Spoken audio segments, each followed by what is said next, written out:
Hi అందరికీ, బాగున్నారా? అందరూ ఎలా ఉన్నారు? ఈరోజు ట్యూస్డే కదా, సో బావ అయితే టెంపుల్కి వెళ్తాడు. సో ఖుషి కూడా వెళ్తావా అని అడిగితే వెళ్తా మమ్మీ అని చెప్పింది. ఖుషికానికి అయితే రెడీ చేసేసాను. బావ అయితే టెంపుల్కి తీసుకెళ్తున్నాడు చిట్టి తల్లి అని. కాసేపు అయితే బైక్ పైన కూర్చోబెట్టుకోవాలి, కిందికి ఫేస్ వేసుకొని అలిగింది. తర్వాత అయితే ఎక్కించుకొని తీసుకెళ్తున్నాడు.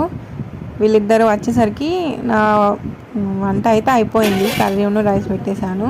బావ వచ్చేసరికి టిఫిన్ పెట్టేస్తే వచ్చాక అన్నం తినేసి వర్క్ అయితే వెళ్ళిపోతాడు.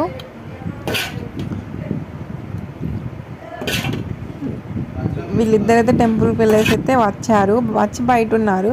ఏం చేస్తున్నారు అని అంటే మనీ పొడగొట్టిందంట చిట్టి తల్లిగాడు. అయితే చూస్తున్నారు ఎక్కడ పడేసిందని. మళ్ళీ చెప్తుంది నేను ఇక్కడ కాదు గుడిలో పోయినాయి అని చెప్తుంది. ఇంకా చిట్టి తల్లిగాడైతే తీసుకొని వచ్చినావు గుడికి పోయి చూపి తినండి ఫ్రెండ్స్ అని చెప్పు.